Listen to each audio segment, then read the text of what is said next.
Bonjour à tous et bienvenue dans ce nouveau webinaire de Jamf à comment gérer 5V avec Jamf, tout simplement. Je m'appelle Mathieu Castel, je suis ingénieur système pour la France chez Jamf. Et donc aujourd'hui, vous l'avez compris, on va parler de 5V. Alors 5V, c'est un grand sujet pour les administrateurs de parc macOS. Parfois, c'est même un casse-tête, donc c'est pour ça qu'on a fait ce petit webinaire pour vous aider un peu à démystifier tout ça. Vous avez sûrement entendu parler des tokens ou des jetons 5V, ce sera notre premier sujet du jour. Comment finalement bien les gérer, comment les comprendre également pour que ça ne devienne plus un cauchemar pour vous. En deuxième point, eh bien, nous verrons comment activer concrètement 5V avec différents scénarios concrets d'activation. On verra ensuite comment on va pouvoir maintenir un inventaire à jour, comprendre également comment vous allez pouvoir bâtir des rapports pour savoir quels sont vos Macs qui sont activés avec 5V. Et puis au quotidien, dans le run comme on dit, comment on va pouvoir gérer 5V, comment on va pouvoir gérer les clés, comment on va pouvoir également gérer les cas où finalement les Macs ne seraient pas encore activés 5V, tout serait passé à travers les mailles du filet. En fait, si on regarde un petit peu dans l'ensemble, gérer 5V, c'est tout un art. Et finalement, qu'est-ce que 5V a pour justifier son propre webinar ? Finalement, on pourrait considérer que 5V, c'est un peu comme gérer n'importe quel autre paramètre de macOS. En fait, tout ça, c'est pas si complexe. Et des outils comme Jamf permettent aux organisations, quelles qu'elles soient, de personnaliser toutes sortes de scénarios de déploiement complètement à leur goût. Que ce soit du déploiement d'applications, de restrictions, de scripts personnalisés, et même, pourquoi pas, de comptes utilisateurs supplémentaires. Et ce qui compte aujourd'hui, ce sont vos résultats en matière de gestion de 5V à grande échelle, voire même à une échelle potentiellement plus modeste, qui sont également liés, et on verra également, intimement à vos scénarios de déploiement plus traditionnels. Donc, si vous intégrez et vous imaginez dès le début comment gérer 5V en l'intégrant dans votre, on va dire, big picture du déploiement de macOS, eh bien, ce sera plus simple et ce sera peut-être moins douloureux au quotidien à gérer et vraiment, vous apporterez de la sécurité et du confort à vos utilisateurs. Alors, on va commencer par, faut vraiment commencer par là sur la gestion 5V, un petit peu de lecture. Apple change souvent les règles avec 5V ou les incrémente, et donc il est souvent utile de retourner à la référence.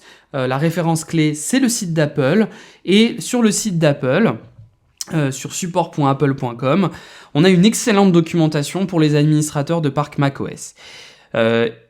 Et donc Apple a récemment mis à jour et consolidé tous ses guides de déploiement des plateformes Apple, Mac, iPhone, iPad, Apple TV, et également toute sa référence qui est associée au MDM dans le guide de déploiement de la plateforme Apple. Donc si vous n'avez toujours pas vu cette documentation en amont de ce webinaire, on vous recommande fortement d'aller le consulter. Et puis si vous l'avez déjà lu, eh bien retournez le voir, retournez le consulter. Il y a souvent des informations supplémentaires qui continuent d'être ajoutées à ces guides au fil du temps. Là, à l'heure à laquelle j'enregistre, nous sommes en janvier 2022 et vous voyez que le guide a été mis à jour en décembre 2021, donc il y a un peu moins d'un mois. Donc on vous recommande vraiment d'aller jeter un œil là-dessus. Donc vous n'êtes pas obligé de quitter tout de suite le webinaire puisque du coup on va regarder quelques pages de ce guide de déploiement. La première et plus précisément c'est des pages qui sont relatives à 5V, bien entendu puisque c'est le sujet du jour. Et donc cette page que vous voyez à l'écran, elle décrit le fonctionnement des jetons et des utilisateurs, ce qu'on appelle des utilisateurs cryptographiques sur macOS, c'est-à-dire des utilisateurs qui sont associés au scénario de chiffrement, y compris les modifications qui ont été apportées par macOS Big Sur, macOS 11, qui a apporté une utilisation étendue de ce qu'on appelle les jetons d'amorçage, ou ce qu'on appelle aussi les bootstrap tokens, en s'intégrant avec le MDM. En fin de compte, tous ces changements récents, on a peut-être tendance à penser que ça va complexifier les choses, mais en fait c'est l'inverse. Ça a simplifié les choses, quant à la manière dont un premier compte utilisateur reçoit le Secure Token, donc le jeton sécurisé, qui est requis pour faire fonctionner FiveVault auprès des utilisateurs. Et ça, c'est vraiment un premier point clé très important, c'est de bien comprendre ce qu'est le Secure Token. Alors, bien que cette lecture de cette documentation assez riche et peut-être assez touffue soit préférable, je vous ai concocté un petit résumé pour qu'on soit tous vraiment sur la même longueur d'onde en ce qui concerne ces différents jetons. Et on va commencer donc par le Secure Token, alias le jeton sécurisé en français. Il s'agit en fait d'une clé cryptographique, donc c'est une clé qui est associée à un chiffrement, qui est enveloppée par un mot de passe d'un utilisateur. La notion de clé de chiffrement et de mot de passe sur macOS est intimement liée. Ça, c'est le premier point à bien comprendre. Quand un utilisateur va déverrouiller son Mac, il va utiliser son mot de passe, et son mot de passe va déverrouiller son Mac en utilisant la clé de chiffrement qui est enveloppée derrière ce mot de passe. Cette clé, comment est-ce qu'on l'obtient ? On l'obtient lors de la création et de l'authentification du premier utilisateur.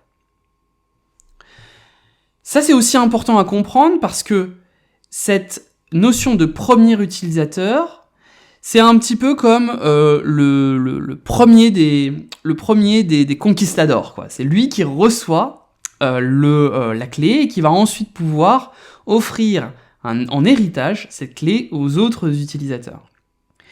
Et cet attribut d'utilisateur, de Secure Token, existe indépendamment de la gestion de FiveVault en tant que tel. C'est-à-dire que vous pouvez activer FiveVault pour N utilisateurs, et ces N utilisateurs, pour utiliser FiveVault, doivent avoir un Secure Token. Donc il est possible en fait qu'il existe des utilisateurs qui sont et qui activent FiveVault et qui peuvent être des comptes qui vont permettre de déchiffrer le Mac, mais il est aussi possible qu'il existe des comptes qui n'ont pas de Secure Token. Et c'est là où on apporte de la complexité, puisque vous pouvez avoir des comptes par exemple de management ou des comptes d'admin sur le Mac, qui dans certains cas, qu'on verra tout à l'heure, ne reçoivent pas de Secure Token et ne peuvent pas déverrouiller le Mac.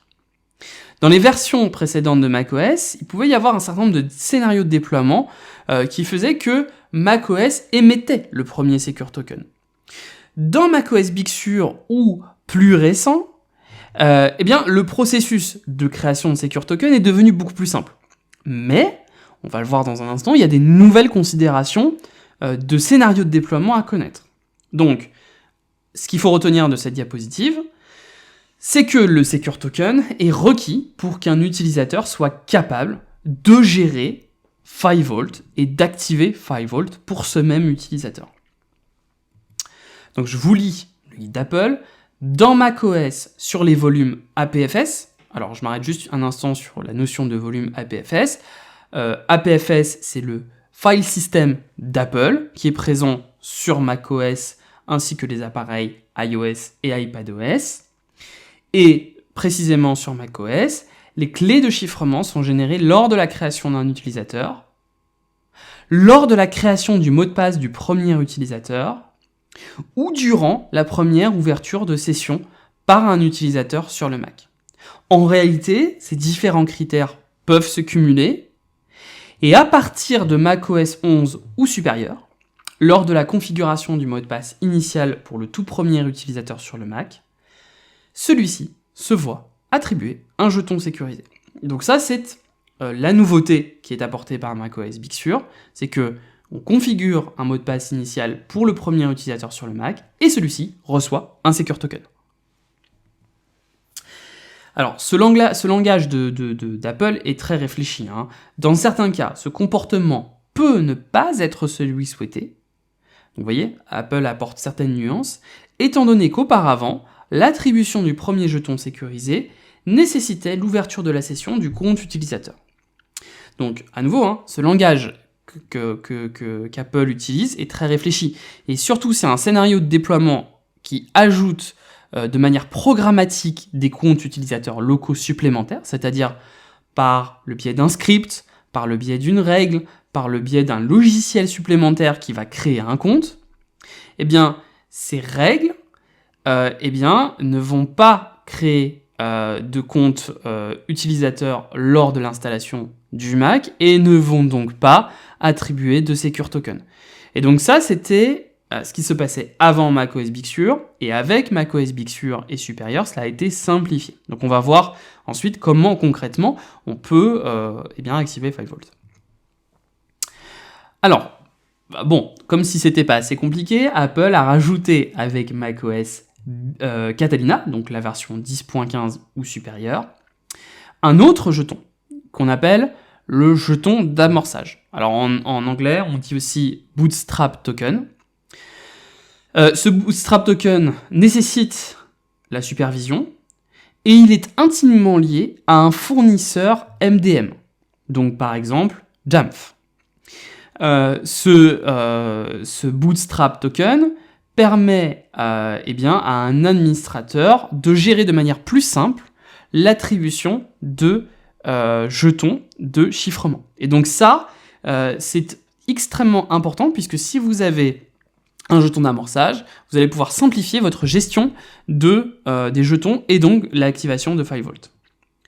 Donc, qu'est-ce que c'est concrètement que ce Bootstrap Token, puisqu'on dit que c'est plus simple, mais en même temps c'est quelque chose de plus complexe puisqu'il s'agit encore d'un autre token.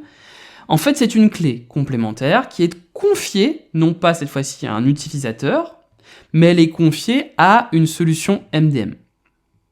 Donc macOS va tenter de séquestrer les jetons pendant l'assistant d'installation, le Setup Assistant, donc au démarrage du Mac, et les connexions ultérieures de l'utilisateur sur Mac si nécessaire. Donc sur un ordinateur Mac qui est équipé de puces Apple Silicon, le jeton d'amorçage, lorsqu'il est disponible, peut être utilisé pour autoriser l'installation notamment d'extensions du noyau, vous savez, les kernels extensions. Il va être aussi utilisé pour gérer des mises à jour logicielles, lorsqu'elles sont gérées à l'aide de la solution de MDM. Le Bootstrap Token sert aussi à autoriser de manière silencieuse une commande qu'on appelle d'effacer les contenus et réglages. Lorsqu'elle est déclenchée par un MDM sur macOS Monterey 12.0.1 ou supérieur. Donc ça signifie qu'en fait, si un utilisateur dispose d'un Bootstrap Token et d'un Secure Token, macOS déposera automatiquement s'il dispose d'un Secure Token, macOS déposera automatiquement le Bootstrap Token auprès de la solution MDM lors de la création du compte ou des connexions utilisateurs ultérieures. Et tout ça est pris en charge par l'ensemble des MDM Jamf, que ce soit Jamf Pro, Jamf School ou Jamf Now. Alors, si ce n'était pas encore assez complexe, macOS a introduit pour les appareils de type puce Apple Silicon, encore un troisième élément. Mais rassurez-vous, ce n'est pas un token supplémentaire, mais c'est une notion. Et cette notion s'appelle la propriété de volume. Donc ça, c'est une notion, un sujet pour tous les utilisateurs qui chiffrent leur Mac, et qui était spécifique vraiment aux appareils équipés de puces Apple Silicon. Et ces scénarios de déploiement 5V peuvent aussi impliquer un scénario de déploiement qui intègre les ordinateurs équipés de puces Apple Silicon. M1, M1 Pro, M1 Max, à l'heure où j'enregistre ce webinar. Donc l'utilisateur qui a réclamé qui a configuré un Mac en premier en le configurant pour l'utiliser et obtenir donc, comme vous l'avez compris, un jeton sécurisé sur un Mac avec puce Apple, devient donc le premier propriétaire du volume du Mac. Le volume, c'est-à-dire le disque, c'est-à-dire ce qui est associé au volume APFS. Lorsqu'un jeton d'amorçage disponible est en cours d'utilisation, celui-ci donc du coup devient également propriétaire de volume et il octroie le statut de propriété de volume au compte supplémentaire auquel il accorde des jetons sécurisés. Donc, ce qu'il faut comprendre ici, parce que ça peut apporter à confusion, c'est que cette propriété de volume, elle va être requise dans certains scénarios particuliers, comme par exemple mettre à jour les logiciels et utiliser des fonctionnalités comme effacer contenu et réglages. c'est des considérations particulières, mais en gros, ce qu'il faut comprendre, c'est que le jeton d'amorçage octroie également des privilèges de propriétaire de volume, et que les utilisateurs qui reçoivent par la suite un jeton sécurisé, un secure token, héritent également de la propriété de volume. Et donc, globalement, ce que l'on veut dire ici, c'est que cette propriété existe, c'est une considération supplémentaire à avoir en tête, mais cette considération n'implique pas de complexité supplémentaire, puisque si vous gérez déjà vos Bootstrap tokens et vos Secure tokens de manière correcte, comme on le verra tout à l'heure, eh bien, vous n'avez pas à vous soucier de la propriété de volume sur les appareils Apple Silicon. Ok, donc maintenant qu'on a identifié comment macOS gère les clés de chiffrement pour les comptes utilisateurs, comment concrètement on va pouvoir activer ça et activer FiveVault et l'intégrer dans vos scénarios de déploiement actuels ou vos scénarios de déploiement un peu rêvés, vos scénarios de déploiement idéaux. Encore une fois, Apple, c'est un peu la Bible au niveau de leur site, puisqu'ils contiennent, au niveau du guide de déploiement, d'excellents exemples de scénarios, et ça vaut vraiment la peine d'être vu. Donc on va regarder ces différents scénarios, et tout d'abord, on va regarder le scénario le plus simple, c'est qu'est-ce qui se passe quand un utilisateur configure lui-même son Mac. Alors, lorsqu'un utilisateur configure lui-même son Mac, il obtient le premier jeton sécurisé. C'est vraiment le scénario de base. Si ce scénario contient également ou implique également une solution de type MDM, comme Jamf, vous aurez également un Bootstrap token. Et ce Bootstrap token sera déposé dans la solution de MDM. Ensuite, on va avoir au niveau du MDM, eh bien, des actions de gestion, des règles, des profils de configuration, qui vont activer FiveVault. Et enfin, et ça c'est vraiment idéal, une clé de récupération personnelle, ce qu'on appelle aussi la PR key, est déposée dans la solution MDM. Et donc cette PR key, c'est vraiment la clé qui fait que si votre utilisateur oublie son compte ou son mot de passe, vous pourrez lui communiquer la PR key et il pourra retrouver l'accès à ses données et à son Mac. Pour le type de déploiement qu'on va avoir ensuite, on a des indications qui sont données sur le fonctionnement de jetons lorsqu'une entreprise configure le Mac, mais que le premier jeton sécurisé est attribué à un compte qui ne sera pas l'utilisateur quotidien du Mac. Et donc ça, c'est vraiment très particulier. Par exemple, si le Mac est associé à des comptes mobiles, et qu'il n'y a pas de Bootstrap token. Donc on a un certain nombre de complexités à prendre en compte dans ce scénario-là. Donc, ce qu'il faut avoir en tête, c'est que il peut exister des méthodes qui peuvent être, on va dire, tentantes à utiliser pour pouvoir simplifier le déploiement de vos Mac. Et ces méthodes-là, je vous conseille de les considérer avec précaution. Cette première méthode, c'est je crée un compte admin, et ce compte admin sur le Mac s'occupe de configurer le Mac. Donc là, en l'occurrence, ce compte admin, il faut savoir qui est le compte et comment il a été créé. Par exemple, si vous décidez de créer un compte admin en utilisant la fonctionnalité qui permet à Jamf de créer un compte administrateur supplémentaire, ce compte administrateur supplémentaire n'obtient pas de Secure Token. On a également le compte de gestion Jamf, qui ne reçoit pas non plus de Secure Token. Donc là, vraiment, prudence est de mise. On a également des règles qui peuvent être exécutées avant la création de l'utilisateur, comme par exemple la création d'un compte local via une règle qui définit le premier mot de passe de l'utilisateur. Comme j'ai dit tout à l'heure, si le mot de passe n'est pas défini par l'utilisateur, il n'y a pas de Secure Token.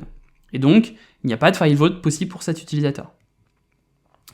C'était aussi le cas si vous exécutez un script qui va également transmettre à l'utilisateur un nom d'utilisateur et un mot de passe. Ça n'implique pas de compte FiveVault. Ça implique un compte sur le Mac, mais qui n'est pas activé pour FiveVault. Donc, la clé du succès, c'est de planifier et encore planifier pour atteindre vos objectifs, vos résultats, définir vos critères de succès, et en particulier sur les versions les plus modernes de macOS, Big Sur, Monterey, et de Mac équipés de puces Apple Silicon. Donc ça va commencer par une question toute simple. Quels sont mes critères de succès? Quelle est la méthode que je vais utiliser pour activer 5V? Qu'on va devoir choisir, on va regarder ensemble les différentes méthodes.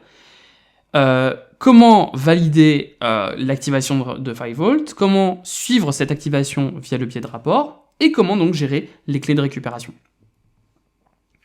Donc on pourrait raisonnablement affirmer que tout déploiement de 5V aura les objectifs fondamentaux que je vous présente sur cette diapositive.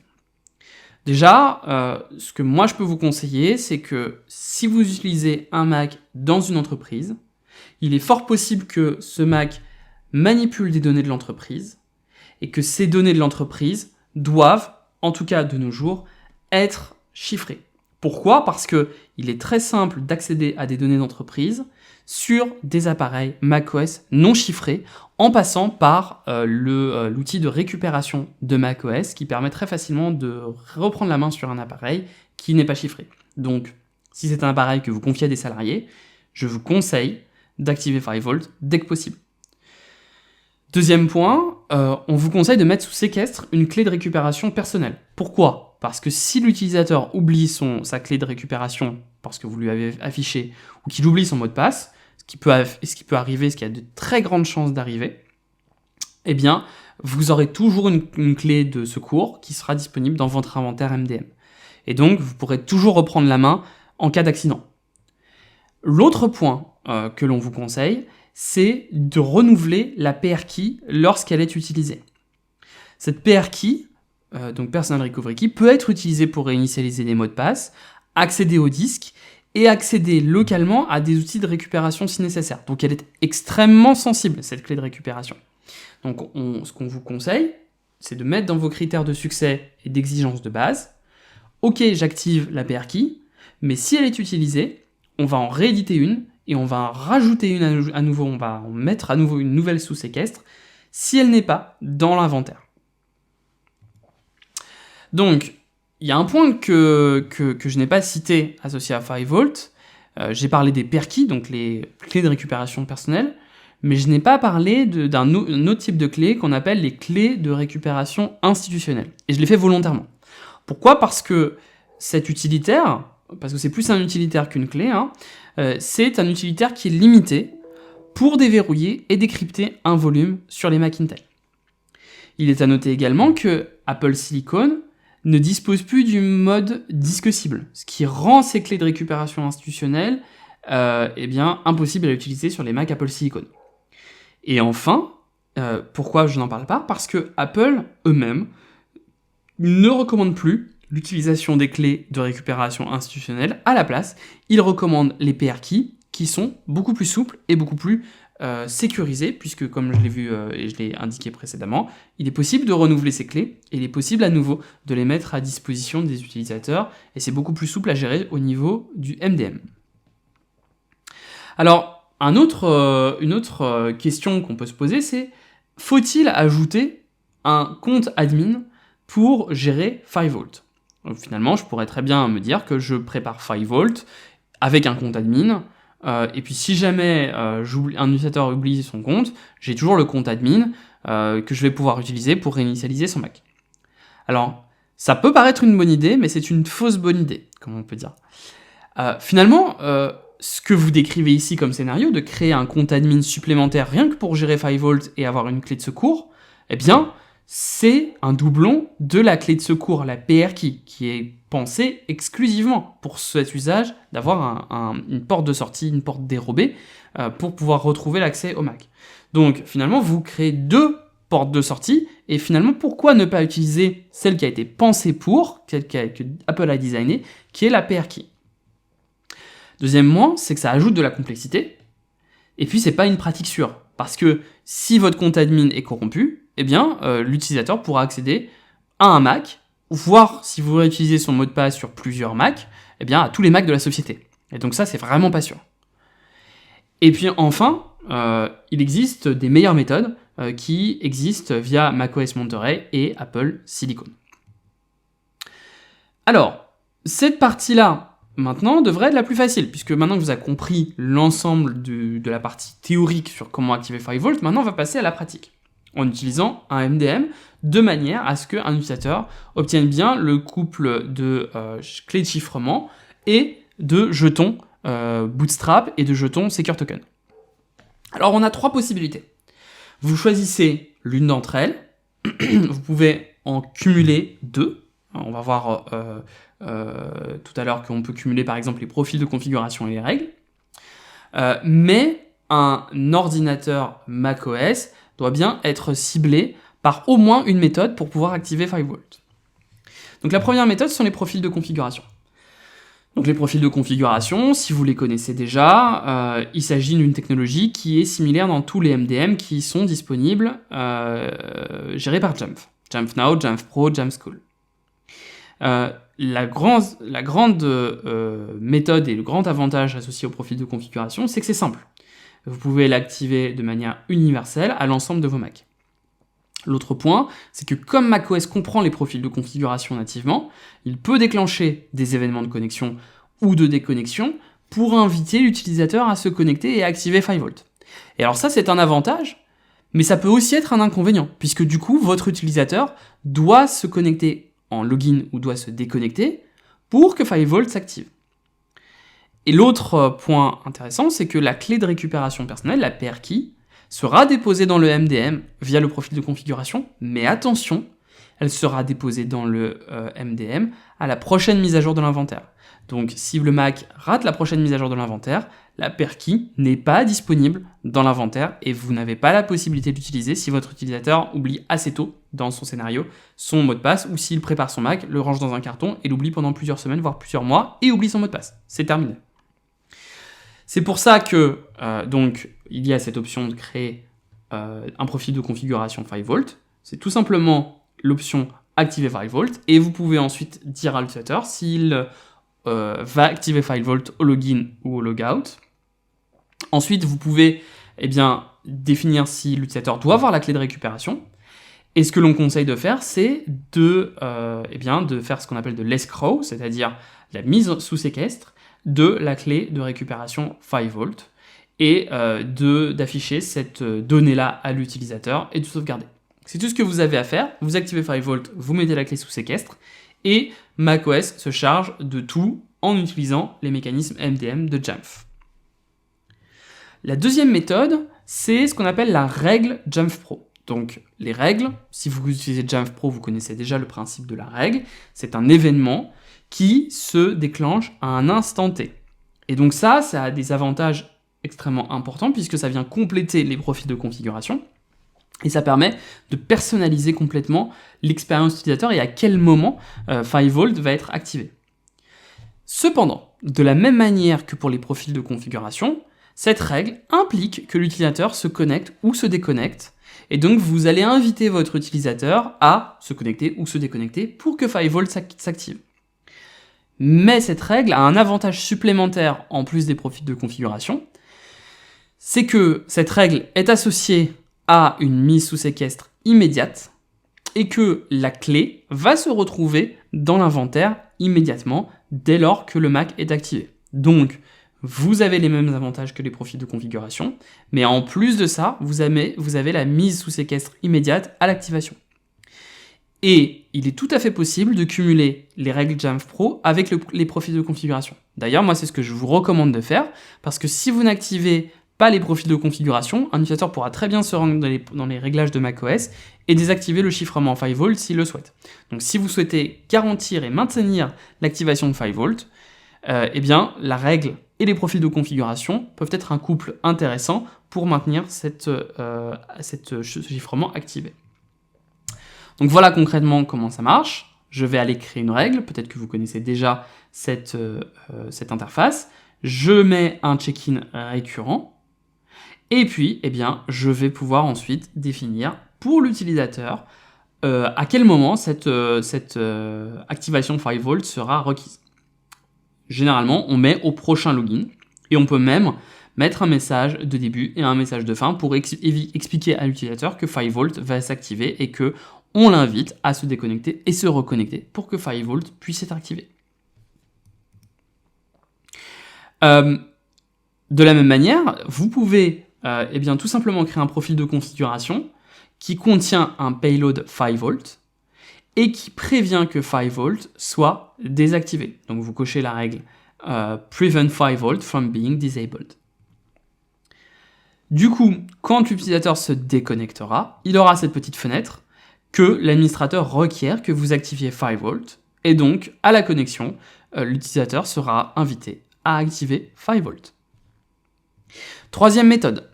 Alors, c'est la méthode que moi je préfère personnellement, mais qui nécessite d'utiliser Jamf Connect. Jamf Connect, c'est un module de Jamf qui peut être utilisé d'ailleurs avec d'autres MDM que Jamf, pas forcément Jamf Pro, Jamf Now ou Jamf School. On peut l'utiliser avec d'autres solutions de MDM et qui présente des avantages supplémentaires. Et l'un des avantages majeurs, c'est que à la première connexion, vous pouvez intégrer Jamf Connect. Donc vous pouvez installer Jamf Connect avant que le premier utilisateur soit créé, et c'est Jamf Connect qui va se charger de créer le premier utilisateur. Jamf Connect se charge de créer ce premier utilisateur en s'appuyant sur un fournisseur d'identité, ce fournisseur d'identité pouvant être Azure Active Directory, Google Cloud, Okta ou bien d'autres. L'utilisation de Jamf Connect implique une authentification du premier utilisateur. Ce premier utilisateur est créé par le biais de Jamf Connect. Jamf Connect se voit attribuer à l'utilisateur le premier jeton sécurisé, le premier Secure Token.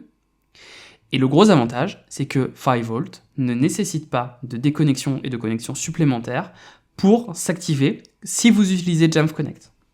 Et dès lors, la solution MDM dépose également un Bootstrap Token, ce qui assure une fluidité complète dans vos scénarios d'activation 5V en utilisant Jamf Connect. Donc on recommande fortement d'utiliser Jamf Connect si vous souhaitez dès le début activer 5V pour les utilisateurs qui se connectent sur votre Mac. Attention, ça nécessite quand même quelques exigences. La connexion à Jamf Connect nécessite que ce soit le premier utilisateur créé lors de l'approvisionnement, avec un compte Azure Active Directory ou un compte de fournisseur d'identité, qui reçoivent le Secure Token. Jamf Connect également doit être dans les paramètres de Jamf Connect. Jamf Connect de base n'active pas 5V, donc vous devez configurer Jamf Connect et mettre l'option activer 5V à vrai dans les réglages de Jamf Connect. On a également, et ça c'est très important, vous devez déployer un profil de confidentialité, ce qu'on appelle aussi les profils PPPC. Ce profil PPPC doit être déployé via la solution de MDM, et ça tombe bien, on va voir dans un instant que Jamf vous permet de déployer ce profil PPPC. Par ailleurs, vous devez quand même créer un profil de configuration pour faire la mise sous séquestre de la clé de récupération personnelle. Donc ce profil PPPC, vous pouvez le trouver au niveau de Jamf Pro, dans l'onglet Gestion des ordinateurs au niveau de la sécurité, et vous avez donc la possibilité de cocher Jamf Connect, ce qui permet de mettre en safe list l'activation de 5V au niveau de la fenêtre de connexion de macOS, et ça nécessite macOS 10.15 ou supérieur. Voilà, on a vu les 3 scénarios d'activation de 5V. Maintenant, pour terminer, on va regarder et on va voir si vous avez réussi à activer 5V, et vous allez pouvoir ensuite cibler via des groupes intelligents par exemple, qui vous allez cibler pour activer 5V. Et donc ça c'est vraiment essentiel pour maintenir la conformité de votre parc et pour appliquer éventuellement des mesures correctives si certains Mac n'ont pas 5V. Donc la première chose, c'est d'aller regarder dans l'inventaire de Jamf et d'examiner concrètement si un Mac a 5V. Ici, on voit que ce Mac est bien chiffré, que la clé de récupération PRKey est valide, et on peut même l'avoir directement. Et on peut voir quels sont les utilisateurs qui bénéficient de la fameuse chiffrement, la fameuse clé de chiffrement 5V. Donc là, c'est Space Greybook.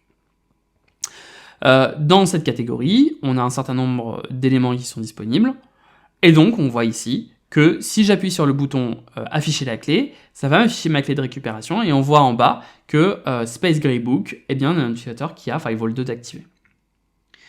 On peut ensuite travailler avec ces données pour créer des groupes d'ordinateurs intelligents. On a un certain nombre de critères qui sont associés à 5V, et notamment l'éligibilité et les différentes clés de récupération. On a également le statut 5V. Et ça, c'est assez intéressant puisque du coup, le statut 5V peut nous donner une indication sur est-ce que les partitions utilisateurs sont chiffrées. Et donc, on vous recommande de mettre le chiffrement des partitions boot pour vérifier que 5V est bien activé sur les Mac. Outre les champs d'inventaire qu'on a vus, certains admins de Parc Apple souhaitent créer des attributs d'extension supplémentaires pour effectuer une analyse approfondie des scénarios de déploiement ou vérifier si un utilisateur a bien obtenu le fameux Secure Token. Donc, pour ça, on a des outils en ligne de commande qui sont disponibles, et il existe plusieurs façons d'aborder cette question.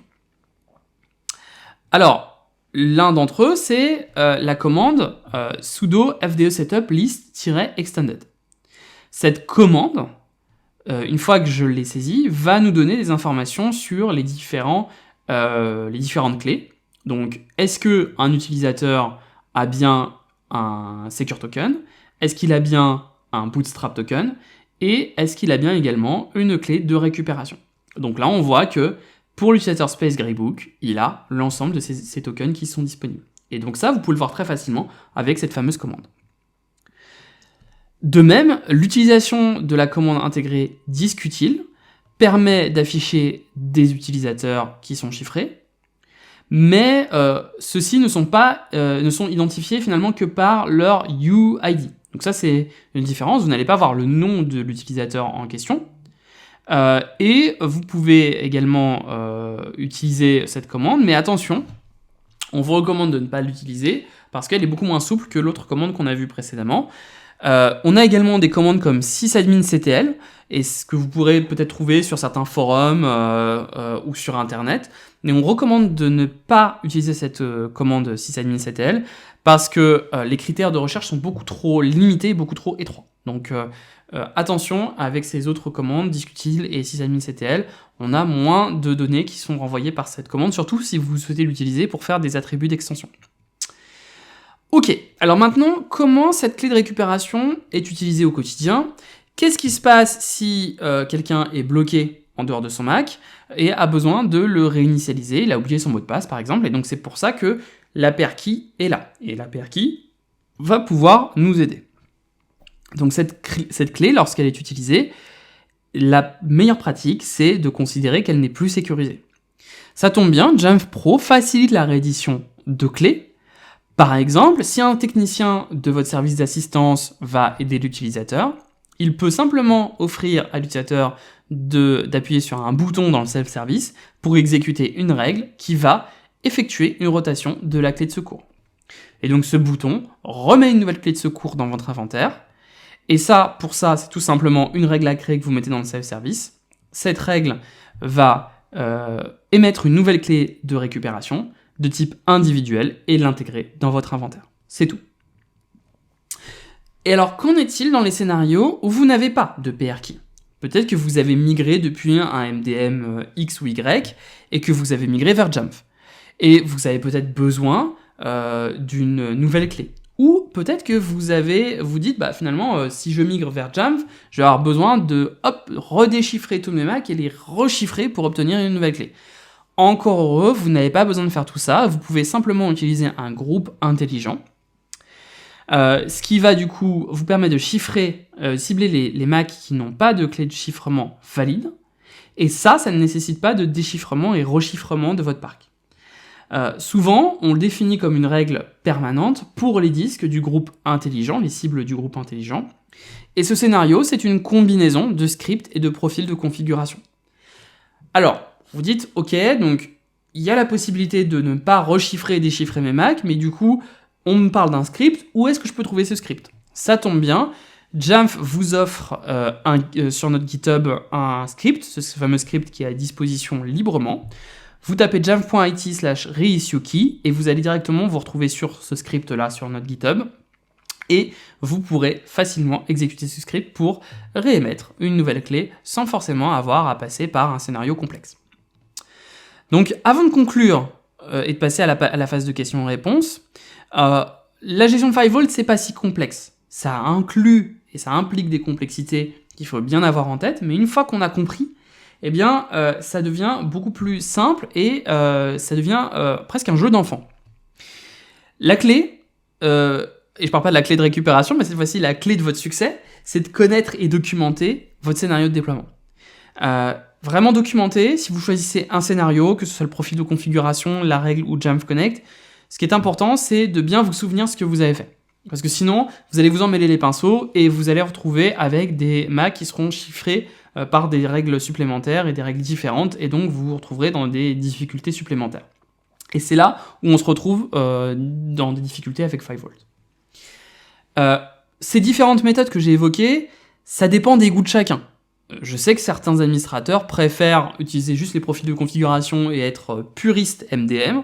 D'autres préfèrent utiliser des méthodes plus orientées scripting, voire utiliser Jamf Connect pour avoir une méthode sur rail, avec un déploiement qui roule comme sur des roulettes, j'ai envie de dire. Donc c'est vraiment au choix de chacun. Ce qui est important également, avant de conclure et d'avoir bien en tête, c'est si jamais vous utilisez les clés de récupération, de grands pouvoirs impliquent de grandes responsabilités, et donc on vous conseille de les renouveler si nécessaire. La plupart de ces actions 5V, en fait, au final, vont être réglées et oubliées. Donc, vous réglez vos réglages 5V, mais ensuite, vous les oubliez. C'est pour ça qu'il est important et clé de bien documenter vos différents scénarios de déploiement. Voilà pour cette conclusion sur 5V. Avant de passer à la phase de questions-réponses, peut-être que certains d'entre vous ne connaissent pas Jamf ou ont peut-être besoin d'une petite mise à jour sur ce que fait Jamf. Et Jamf, depuis maintenant 20 ans, aide les organisations à réussir avec Apple. Réussir avec Apple, ça peut être par exemple réussir son déploiement 5V. Mais ça peut aussi être réussir sa gestion de ses Macs et de ses iPads, de son authentification, pouvoir avoir une authentification qui soit fluide pour l'utilisateur, de bien protéger ses appareils contre tout type de menaces, que ce soit des malwares ou que ce soit des menaces alternatives comme des menaces qui vont se rendre persistants ou vont créer un tunnel reverse shell qui vont absorber l'ensemble des données de vos utilisateurs. Et donc pour ça, Jamf Protect vous couvre également, ainsi que Jamf Threat Defense sur la partie mobilité. Jamf offre également des scénarios métiers supplémentaires dans l'éducation, dans le retail, dans l'industrie, dans la recherche, qui sont spécifiques, quel que soit votre métier. Jamf, c'est une expérience produit globale qui inclut une expérience Apple native, une prise en charge dès le premier jour des systèmes d'exploitation Apple, et tout ça fait que nos clients nous font confiance d'année sur l'autre. On est vraiment des experts des technologies Apple, avec une expérience produit globale. Quand vous rentrez dans la famille Jamf, vous rentrez dans une communauté, un écosystème, et vous avez bien plus encore à apprendre sur l'écosystème Apple. Quand je parle de prise en charge dès le premier jour, je parle vraiment du premier jour. Et en 2021, nous avons pris en charge dès le premier jour les nouveaux OS d'Apple, macOS Monterey, iPadOS et iOS 15, ainsi que tvOS 15. Et ça, on peut le prouver depuis le premier jour jusque presque 10 ans en arrière, avec l'arrivée d'iOS 6 et des versions macOS précédentes. Avant qu'on passe à la phase de questions-réponses, sachez que Jamf, c'est des services, des ingénieurs comme moi qui peuvent venir chez vous ou à distance pour faire ce qu'on appelle de l'onboarding, c'est-à-dire vous aider à configurer au mieux avec les meilleures pratiques Apple et intégrer Jamf. Si vous voulez le faire vous-même ou en complément, vous pouvez aussi vous former. Et donc on fournit des séances de formation avec des trainers Jamf, des enseignants Jamf qui vont vous former à la gestion du Mac, de l'iPad, et que ce soit en personne quand ce sera à nouveau possible, ou en classe virtuelle. On fournit 4 niveaux de certification, Jamf 100, 200, 300, 400, ainsi que des ressources en ligne gratuites pour vous former. Et enfin, si jamais vous avez un problème avec votre déploiement Apple et votre problème Jamf, vous avez toujours des ingénieurs de support qui sont disponibles 24 heures sur 24, 7 jours sur 7, à l'international, et qui sont des experts Apple. On a des centaines de personnes qui travaillent à l'équipe de support dédiée pour vous. Et puis, le dernier point, c'est la communauté Jamf. Je vous conseille vraiment de vous appuyer sur cette communauté Jamf pour en apprendre plus. On a les forums les plus importants au monde sur la gestion Apple, avec plus de 100 000 membres, collègues, administrateurs Apple, qui sont disponibles sur Jamf Nation. Si jamais vous avez une question sur la gestion avec Jamf ou avec vos appareils Apple, rendez-vous sur Jamf Nation, c'est vraiment une mine d'or pour avoir les meilleures pratiques et des multitudes de ressources et la gestion des outils tiers. Et donc, ce qui est aussi super avec Jamf Nation, c'est que c'est gratuit et vous pouvez dès aujourd'hui participer à la discussion. Voilà, je vous remercie pour votre participation. On va pouvoir passer maintenant à la phase de questions-réponses. Si vous souhaitez, vous pouvez vous déconnecter et de toute façon, on vous enverra l'enregistrement par email dès qu'il sera prêt. Si vous êtes prêt à vous lancer avec Jamf et vous souhaitez en savoir plus sur Jamf Pro, sur Jamf Connect, sur 5V, eh bien vous pouvez scanner le QR code et on vous recontactera. Et si vous avez encore des questions, vous pouvez aussi nous contacter directement à l'adresse france@jamf.com pour obtenir des réponses. Je vous remercie pour votre attention à ce nouveau webinaire de Jamf. Passons maintenant à la période de questions et réponses. Donc vous pouvez dès à présent utiliser le logiciel de webinar pour que je puisse répondre à toutes vos questions dès à présent. Je vous remercie et à tout de suite pour la phase de questions et réponses.